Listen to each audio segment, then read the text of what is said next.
Hola, la magia del mundo del New Age, este que vivimos, tiene una característica que es verdaderamente agobiante y es la del pensamiento positivo. Si te pasa un tanque de guerra por un pie, tú tienes que ser positivo. Si se mueren tus gallinas, tienes que ser positivo. Si pierdes el empleo, tienes que ser positivo. Y por supuesto, si padeces una enfermedad horrorosa, terrible, angustiante, que pone en riesgo todo lo que tienes a tu alrededor, tienes que ser positivo y sonreír ante la vida.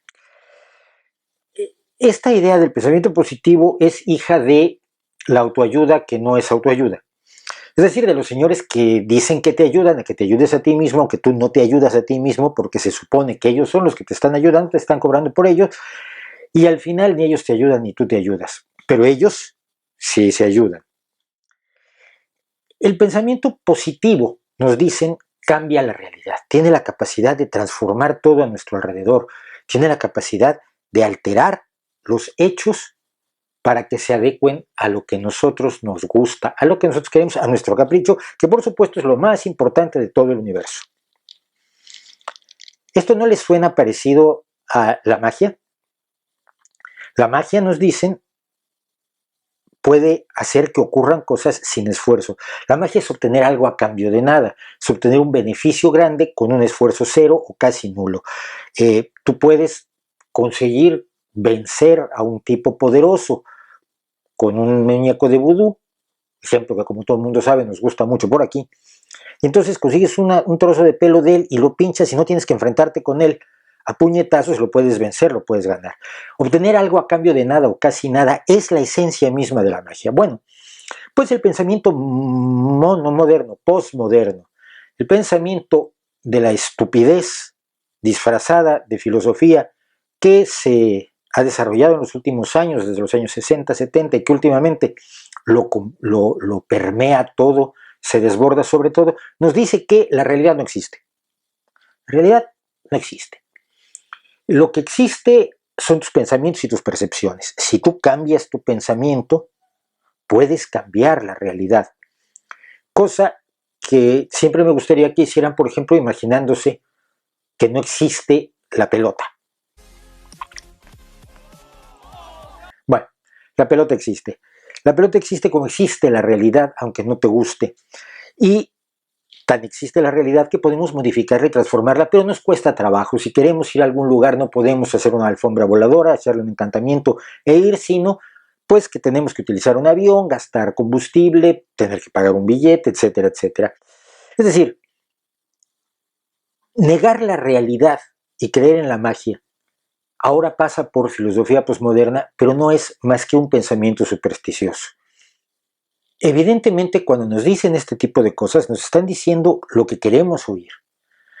Si nos dicen, si quieres, puedes, todo lo que quieras, tú lo puedes hacer, o en palabras de uno de los expertos de este tipo de garrulería, al señor Pablo Coelho, Pablo Conejito, el universo conspira para que consigas algo cuando realmente lo quieres. O sea, si realmente quiere usted $1.000.000 o de euros, pues el universo se los va a dar. No se los ha dado el universo. Hombre, es que no los quiere realmente. El problema está en su cabeza. Usted tiene la culpa. Y ese es el fondo que hay detrás de toda la idea del pensamiento positivo. Si tienes una actitud positiva, vas a tener lo que quieras, vas a tener bienes materiales, vas a triunfar profesionalmente, vas a ser querido por tus hijos, vas a conseguir pareja para tener esos hijos, vas a ser alto y tu disco duro no va a recibir virus.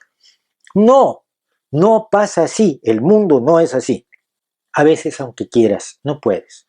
Si quieres volar, te sales del 6º piso sin paracaídas y te lanzas y realmente quieres volar, no importa qué tan realmente quieras volar, vas a acabar muy lastimado 6 pisos abajo siguiendo la ley de la gravedad. Querer no es poder. Conocer nuestras limitaciones es una de las cosas básicas que necesitamos, pero en un mundo de niños malcriados, del que ya hemos hablado, lo ideal es pensar que no, que yo tengo derecho absolutamente a todo y que mi capricho tiene que imponerse sobre el universo. Cuando llega alguien con cara de gurú y nos dice que el universo conspira para que nosotros hagamos nuestro capricho, hombre, nos cae bien y le damos dinero. Los que cuentan estas milongas, sin embargo, generalmente no tienen ni idea de lo que están diciendo. Es gente cuya ignorancia es infinitamente superior al promedio. Por ejemplo, escuchemos un poco de neurociencia con Alejandro Jodorowsky. Yo he estado estudiando el cerebro tiene 7 agujeros, ¿no?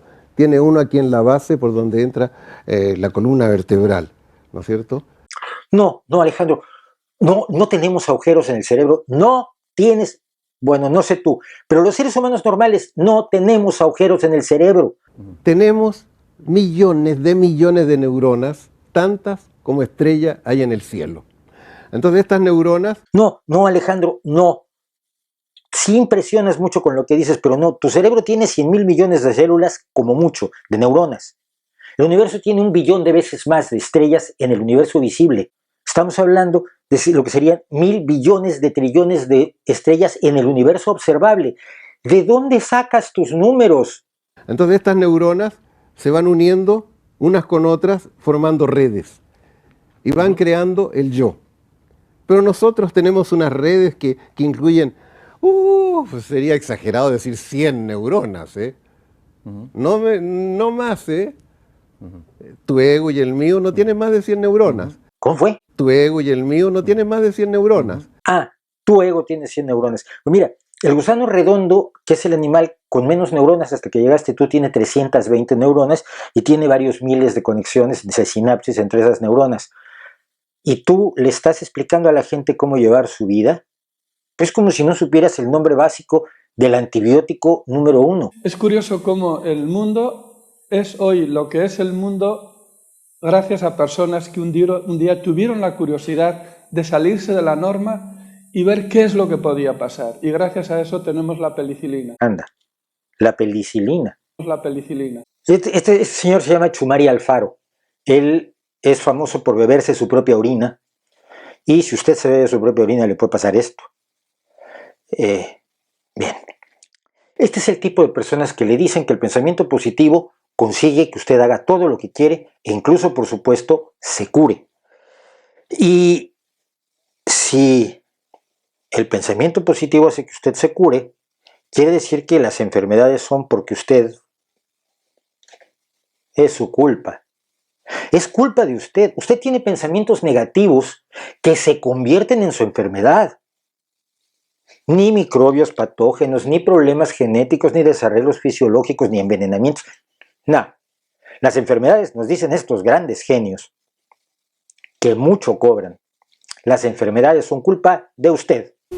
Hoy en día está más que difundido el hecho de que somatizamos, es decir, nuestros pensamientos se transforman en enfermedad.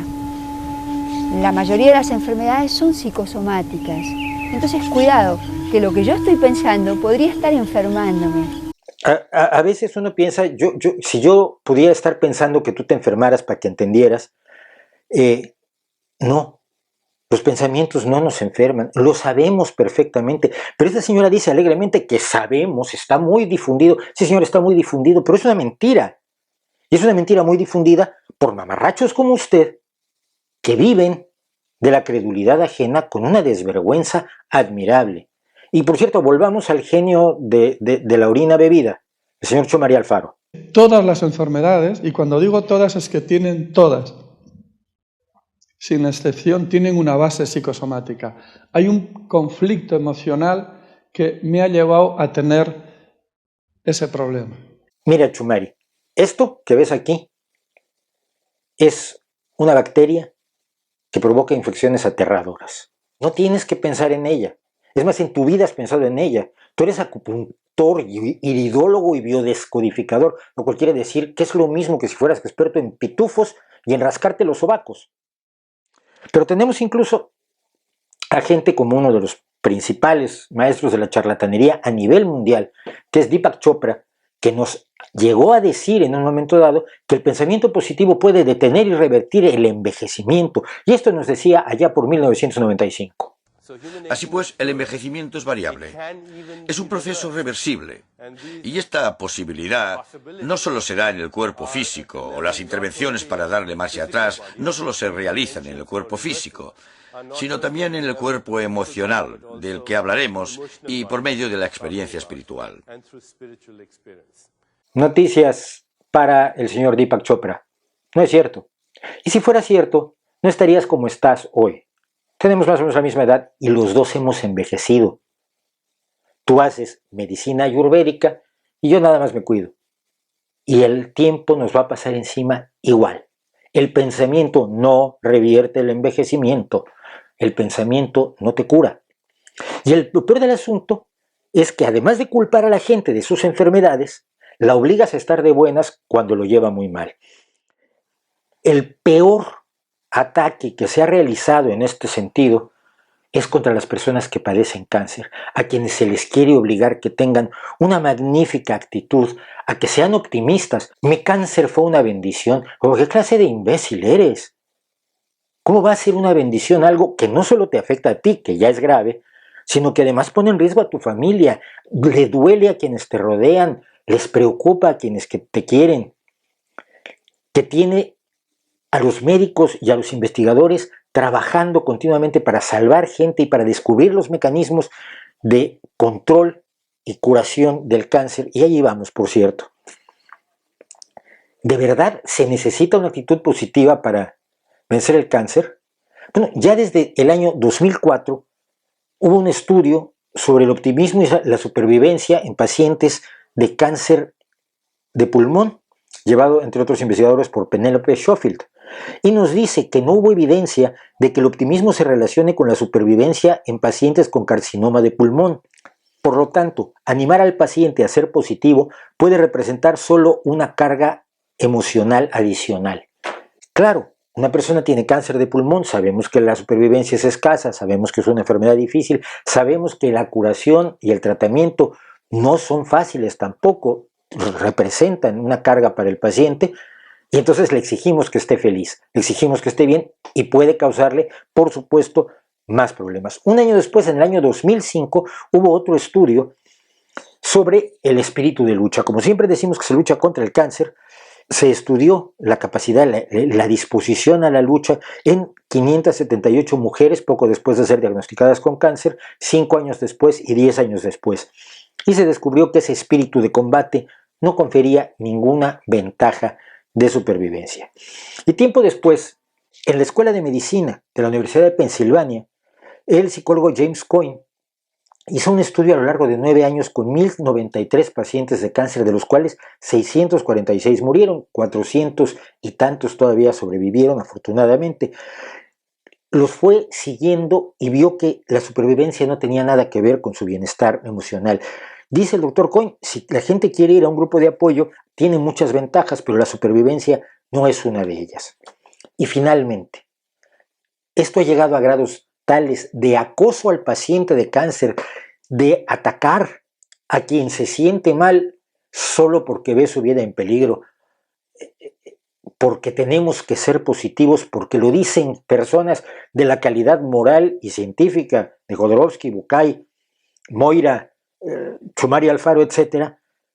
La Asociación Estadounidense del Cáncer tuvo que sacar una declaración diciendo: en los últimos años se ha prestado mucha atención a la importancia de tener una actitud positiva.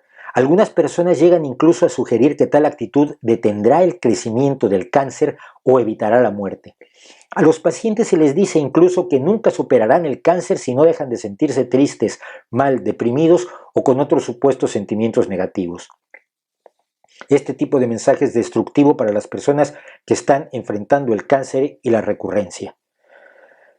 Y termina diciéndoles: por favor, no permita que los intentos fallidos de otras personas de animarle a pensar en positivo pongan sobre usted la carga de su cáncer. Esto no es exacto y no es justo para usted. Muchas cosas son nuestra responsabilidad, muchas no lo son. Y tenemos que saber cuáles no lo son. Hay muchas cosas que podemos hacer y hay muchas cosas que no podemos hacer. Y la promesa de beneficios imposibles es tan cruel, es tan malvada, es tan depredadora como la afirmación de que usted es culpable de su desgracia.